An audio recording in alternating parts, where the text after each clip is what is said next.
Hei, mä oon Piotr Tchaikovsky ja mä oon nyt ja tässä täällä Jumalan selän takana hyvin kaukana kaikesta kehityksestä ja sivistyksestä päätynyt aloittamaan vlogin, joka on ihan vitu ennennäkemätöntä minulta, joka vastustaa tätä nykyajan somekulttuuria ikään kuin. Ja mun mielestä on ihan mahtava. Mä nautin tämän tekemisestä. Sillä nykyään kun me ihmiset me ollaan eletty näin pitkälle asti tässä maailmassa, joka jatkuvasti digitalisoituu ja teknologia kehittyy ja sitten meillä on tullut tämmönen uusi palvelu, missä sä voit olla sosiaalinen. Sosialistinen, se on yhteisöllinen, sosiaalinen vitun media. Ja se oikeastaan on sitten tehnyt meistä yksilöllisempiä. Ja siinä on kääntöpuolensa. Ja mä oon nyt alkanut seuraamaan uudestaan tätä hommaa. Mä poistin Facebookin noin puoli vuotta sitten. Se oli mun tämmönen sosiaalisen median vastustamisteko. Se oli tämmönen aika aktivistinen ja mä nyt koen, että te ihmiset, jotka olette siellä somessa, se on paljon hienoja ideoita. Siis mun mielestä siellä on oikeasti tosi paljon aivan mieltä kutkuttavia ja räjäyttäviä asioita, kuten Instagramissa hyvät kuvat. Mäkin rakastan ruokaa ja sitten siellä on myös mahtavia, aivottomia, primitiivisiä kuvia hyviltä illoilta. Ollaan vittu sitä ryypätty. Se on aivan mahtavaa. Se on nyt kaikille yhteistä ja se on jaettu. Se on meidän kaikkien omaa. Tekis mieli vähän niinku, tiedättekö, näytön läpi käteellä sitä ihmistä sieltä ruudun toiselta puolelta. Oli mukava olla sinun kanssa sitä. Tunne varmasti välittyy. Minullakin on ollut oksennustauti. Kuitenkin nyt on tullut aivan mahtava. Siis jälleen kerran toista sanaa mahtava. Villitys. Facebookiin ja Instagramiin myös. Sitä ei pidä unohtaa. Että ihmiset on alkanut juomaan nähtävästi helvetin suuria alkoholiannoksia kerralla.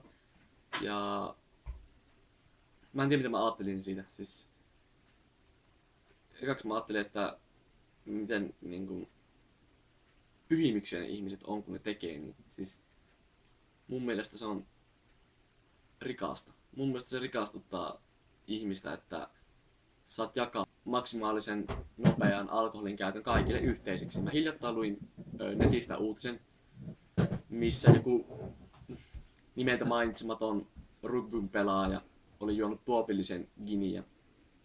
Ja hänellä oli varmaan ollut elämänsä parhaat 2 minuuttia, sillä hän kuoli sen jälkeen.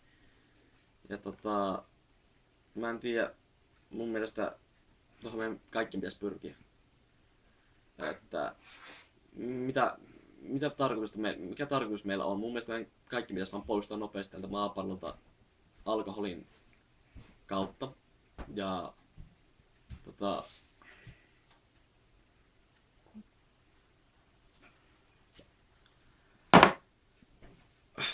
siis ihmiset kun tekee näin, niin ne on mun mielestä tulevaisuuden suunnan näyttäjiä.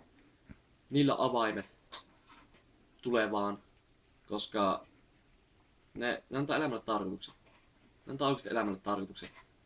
Ne kylvää siemenen multaan, sillä kun nyt se on kaikille tullut tiedoksi, että ihmiset pystyy juoda sen tuopillisen alkoholin, viinaa, kaljaa, ihan sama mitä.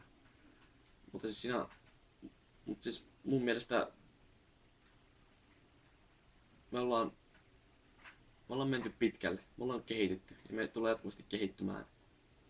Ja mä haluaisin itsekin jatkaa sitä uutta villitystä juomalla nyt 3 annosta alkoholia. Sillä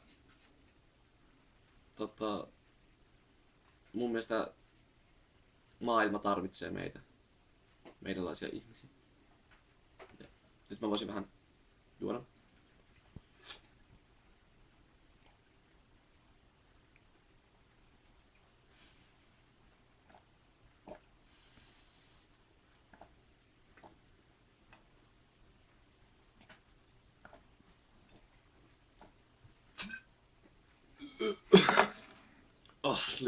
Se oli ensimmäinen. Ja mä nautin tuosta. Se oli ihanaa. Ja hyvät kuulijat, toivottavasti tekin. Herra Huukin nautti siitä. Herra Huu, mun lempikirja. Siinä oli ensimmäinen uhrini. Ja mä en tiedä yhtään, että miten mä voisin elää periaatteessa ilman tätä. Mulla on semmoinen maailmankuva, että periaatteessa mun tulevaisuus, siis siihen tulee jollakin tavalla liittymään alkoholi. Ja tää uusi villitys jatkuvasti vaan kylvää sitä uskoa ja luottamusta tähän. Että muut ihmiset, kun ne jakaa mulle sen tiedon siitä, että ne on juonut oluen, täyden oluen, ihanan, raikkaan kupilan. Siis se jollakin tavalla innostaa muakin jatkamaan mun intohimoa. Mulla on ollut pitkään intohimona oikeastaan muuttaa itäiseen Venäjään, Siperiaan, Habarovskin kaupunkiin. Siellä on tilastollisesti erittäin paljon alkoholisteja. Ja siellä myös voi olla, tai voisi hyvin mahdollisesti myös tulee olemaan paljon niin sanottuja sieluntovereita, vaikka en uskokaan käsitteeseen sielu. Elikkä korkeampaan voimaan, sillä sielu ei ole. Mä uskon pyhimyksiin. Ja pyhimyksiä, siis mä nyt tarkoitan, että mulla itse asiassa kun pyhimyksiin liitetään näitä pyhän jäänteitä, niin mulla ei niitä löydy, ikävä kyllä, mutta mulla on esimerkiksi monta kertaa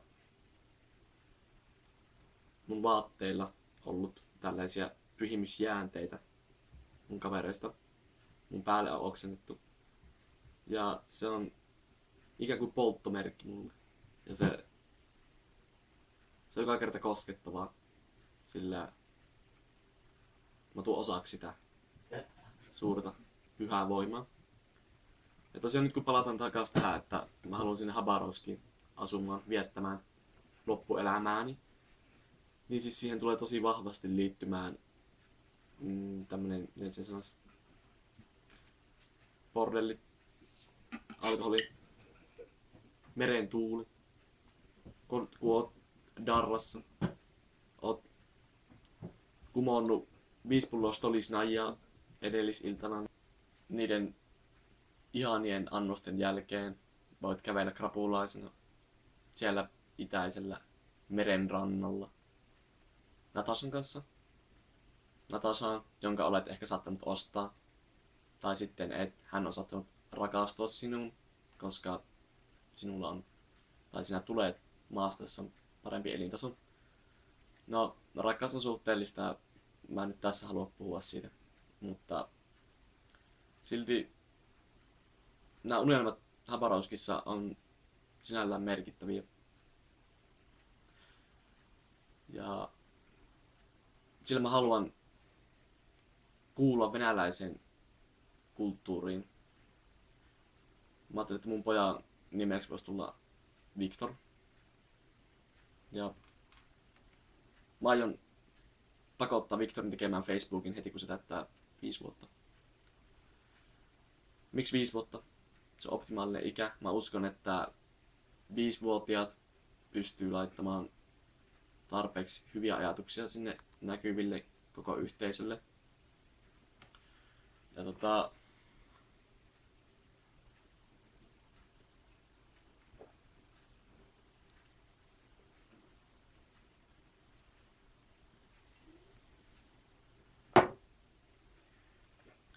sillä tähänkään päivän saakka se ei ole haitannut oikeastaan, että kuka sinne niitä tilapäivyksiä laittaa. Eli mun mielestä 5-vuotias Viktor voisi olla ihan varteuttava vaihtoehto kaikki muut rinnalla. hän oli yhtään sen vähäpätöisempi. Eli tietenkään Venäjän sensuuri nyt sitä estä. Mutta sitten mä myös ajattelin, että Viktor, joka omaa minun geenini ja jollakin tavalla myös ulkonäköni. Eli kaikista päätellen hänestä olisi jatkamaan minun elämäntyyliäni.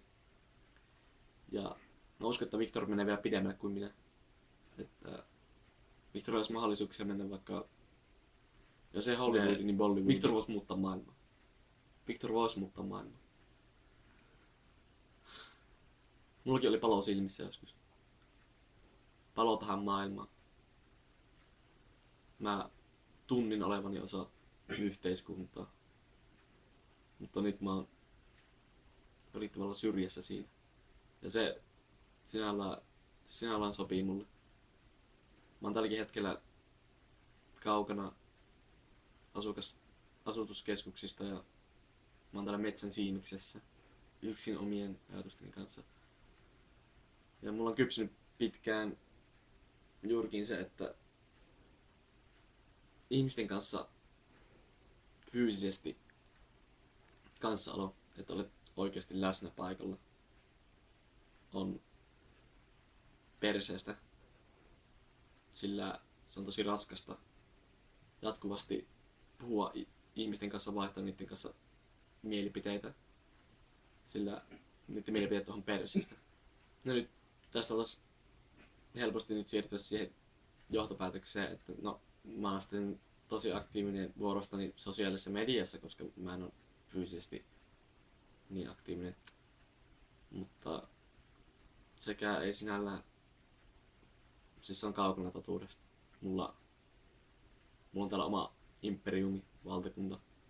Mulla on täällä Herra Huukirjoja monta kappaletta. Ja ne pitää mut vielä jonkunlaisessa yhteydessä tähän maailmaan. Nyt kun mä palaan takaisin siihen Victorin uraan siellä Bollywoodissa tai Hollywoodissa tai ihan sama missä bohemeilla elokuvafestivaaleilla se tulee joku päivä nyt olemaan. Niin Victor ja Natasha tulee muodostamaan sen mun oman pyhän kolminaisuuden. Mutta periaatteessa tuo äsken mitä sanoin onkin valetta, sillä mä aion vaihtaa Natashan mieluummin pullon.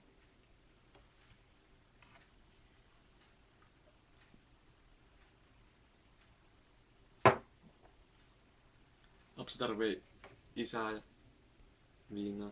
Kiitos. Arigato.